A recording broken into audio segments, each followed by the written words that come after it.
Olá, queridos, tudo bem com vocês? Comigo está tudo bem, graças a Deus. Como passaram São João? E por sinal, hoje é São Pedro, né? Nem sei se hoje é 28 ou 29, eu tô meio perdida nesse tempo de quarentena. Mas espero que vocês tenham se divertido junto com a família, né?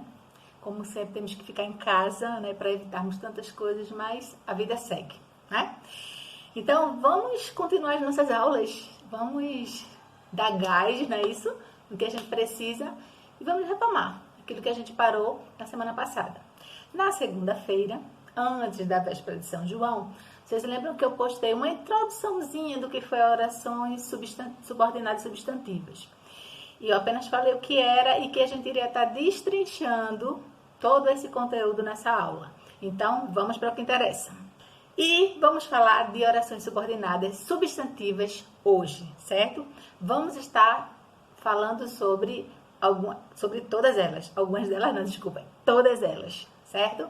E eu vou estar dando uma olhadinha aqui no computador, tá? De vez em quando eu vou estar tirando os olhos da câmera, e vou estar olhando para aqui para eu estar me guiando o que eu vou estar dando para vocês, certo?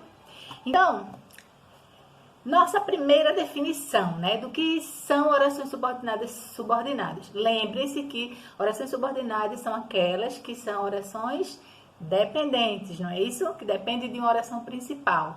Oração subordinada e oração principal. Aí na definição eu coloquei que uma oração subordinada é aquela que depende de uma oração principal para ter um sentido. Então, tem um exemplo aí que eu coloquei. É importante que você permaneça presente. Quando eu digo é importante, então você vai me perguntar, é importante o quê? Não é isso? Ela precisa de uma oração, uma outra oração para ela ter um sentido. Por isso que ela é subordinada. Até aí entendido? Beleza? Então isso é importante. Aí a gente vai. Orações subordinadas substantivas. Na verdade, existem dois tipos de orações. As orações desenvolvidas e as orações reduzidas. Eu vou estar falando aqui de orações desenvolvidas. A gente vai numa outra aula falar de orações reduzidas. Porque aí eu vou ter que falar de reduzidas de particípio. São orações que vêm com o verbo no infinitivo, um verbo reduzido no particípio, no gerúndio. Certo? A gente vai ter que falar das formas nominais, então tem que ser uma outra aula para a gente aprender como fazer as orações reduzidas. Vamos estar trabalhando as orações desenvolvidas, que são as mais frequentes, que caem mais em vestibular, ok? Então, as orações desenvolvidas, né, subordinadas que elas são desenvolvidas, elas sempre iniciam por duas conjunções integrantes, ou se ou que. Pode iniciar por essas conjunções, mas existem outras palavras que não são, outras classes gramaticais que não são conjunções, como, por exemplo, os pronomes interrogativos. É uma classe gramatical dos pronomes, lembram? Então, as orações, elas podem iniciar também com que, qual, quanto, que. Então, aí no exemplo, eu coloquei uma mesma oração principal, que é Paulo não sabia dizer, e coloquei os possíveis pronomes interrogativos. Então, Paulo não sabia dizer que dia começaria as aulas. Paulo não sabia dizer quem daria a informação. Paulo não sabia dizer qual o motivo da demora. E Paulo não sabia dizer quanto tempo levaria para voltar. Então, todos esses pronomes interrogativos também fazem parte também das orações subordinadas e substantivas. Ok? Além dos pronomes interrogativos, eu também tenho os pronomes, os advérbios, certo? Os advérbios que são interrogativos também. Quando eu digo assim, como, quando, onde, porquê, são advérbios que questionam, certo? Por isso que eles são interrogativos. Aí eu coloquei um outro exemplo. Paulo não quis dizer como estudava a lição, que é uma interrogação, não é isso? Paulo não quis dizer quando consultava o Google Classroom. Paulo não quis dizer onde costumava estudar. E Paulo não quis dizer por que deixou de falar com os amigos. Então, todas essas orações aí, gente, que tem uma oração principal, Paulo não quis dizer, é a oração principal. E as orações subordinadas começam por esses advérbios interrogativos. Beleza? As orações também podem seguir dessa forma, tá? Bem, pessoal, quando a gente parte para estudar orações subordinadas, a nomenclatura toda dessas orações, subordinadas substantivas, subordinadas adjetivas, subordinadas adverbiais, causa que meio uma confusão. Eu confesso para vocês que é meio complexo o conteúdo, até porque nós devemos saber ter noções de outros conteúdos para poder a gente entrar em análise sintática, como eu já tinha falado. Só que quando o aluno ele consegue identificar qual é a oração principal e qual é a oração subordinada num período, já é meio caminho andado. Isso quer dizer que quando eu tenho uma oração subordinada substantiva, que é a mais fácil de todas, pelo menos eu acho, a mais comum, a mais fácil da gente encontrar, saber diferenciar, quando eu consigo substituir na oração subordinada, com a oração subordinada, substituir não, quando eu consigo encaixar a palavra isso ou nisso em toda a oração subordinada, isso quer dizer que a oração ela é subordinada substantiva. Um exemplo, por exemplo, se eu falar assim, é importante que vocês estudem. Quando eu digo é importante, o que é importante? É importante isso, que vocês estudem. Que vocês estudem. Então, esse isso que eu substituo na oração subordinada é justamente, faz com que eu identifique que aquela oração subordinada já é uma oração subordinada substantiva, certo? Vamos para o que realmente de fato interessa, vamos provar o que eu estou falando aqui, se isso é verdade mesmo. Vamos para a nossa primeira oração? E a primeira oração que nós vamos estar vendo é a oração subordinada subjetiva. Quando a gente fala de subjetiva, a gente está falando do sujeito. Vocês lembram que na sala de aula eu sempre perguntava, gente, quando a gente fala algo subjetivo, uma prova subjetiva, por exemplo, é algo que depende da pessoa, do sujeito que está desenvolvendo aquele texto, aquele raciocínio. Não é objetivo, certo? Objetivo é uma resposta certa, uma resposta exata. Uma prova objetiva é uma resposta com apenas uma única resposta, que é a resposta correta. É diferente de uma resposta subjetiva, que depende do indivíduo, certo? Da minha opinião. Então, quando eu falo subjetiva, eu estou falando do sujeito.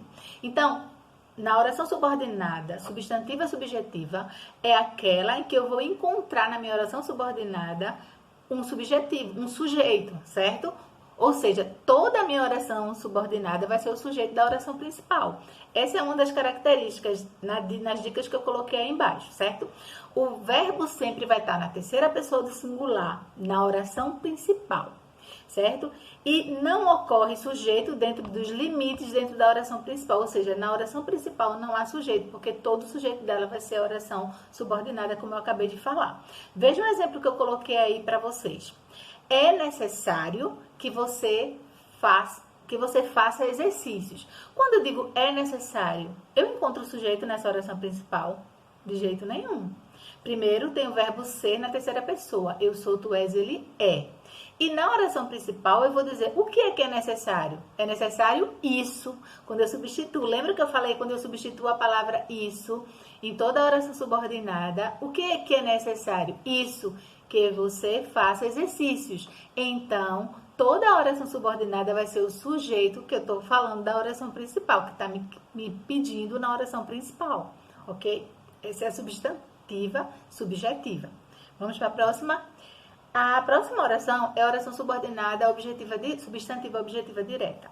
Lembrem-se que, para eu poder saber reconhecer a função sintática de um objeto direto na minha oração subordinada, o que tem que acontecer, gente? Eu tenho que saber o que é um verbo transitivo direto. Ou seja, verbo transitivo direto são aqueles verbos que eles precisam de um complemento. Quando eu digo eu espero, quem espera, espera alguma coisa. Eu amo, quem ama, ama alguém, né? Ou tem gente que ama as coisas, né? Mas é um sujeito que precisa é um verbo que precisa de um complemento, certo? Então, ele é transitivo. Se esse complemento vem sem preposição, eu digo que ele é transitivo direto. Se ele vem com preposição, ele é transitivo indireto. Então, a minha oração subordinada substantiva, objetiva direta, a minha oração subordinada vai ser todo o meu objeto direto que está pedindo lá no verbo da oração principal. Então, eu tenho a seguinte oração, a segunda oração principal. Eu espero. Quem espera, espera alguma coisa. O que é que eu espero? Que as aulas sejam retomadas. Então, que as aulas sejam retomadas é meu complemento verbal do verbo esperar. Por isso que é oração subordinada substantiva objetiva direta, ok? Então, ele sempre vai se ligar ao verbo da oração principal, que é o mais importante, certo? E indica que o alvo sobre o qual recai a ação desse verbo. Ou seja, o que se espera? Que as aulas sejam retomadas. Toda a ação que recai sobre o meu verbo esperar está dentro da oração subordinada, ok? A próxima é a oração substantiva objetiva indireta. Se lembre que na objetiva direta o verbo ele não pede preposição, certo? Não vem com preposição.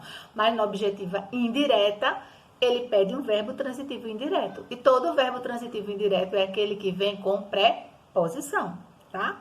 Então, quando eu falo assim, ninguém desconfiava de. Quem desconfia, desconfia de alguma coisa. Então, o meu complemento verbal vai ser toda a minha oração subordinada, ok? Por isso que eu digo que ela é subordinada, substantiva, objetiva, indireta. Porque o verbo que está lá na oração principal é um verbo transitivo indireto. Beleza? A minha próxima oração é a oração subordinada substantiva completiva nominal. Aí, professora, o que é completiva nominal? O que é um complemento nominal? Olha só como é importante os termos acessórios da oração. O complemento nominal é a palavra que completa o sentido de um verbo ou de um nome. De um nome, né, gente?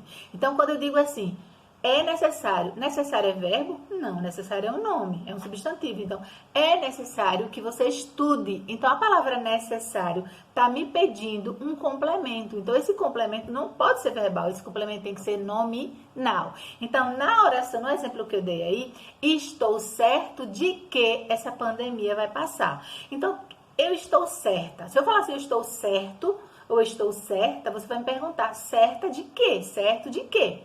De que essa pandemia vai passar. Então, quem está certo de. Então, é por isso que na dica da oração completiva nominal, ela sempre vem precedida de uma preposição, que pode ser com, porque esses nomes, eles vêm normalmente precedidos de uma preposição. Requerem um complemento nominal seguido de preposição, tá? Não confundir com complemento verbal. Verbal completa o sentido de um verbo, nominal completa o sentido de um nome, certo?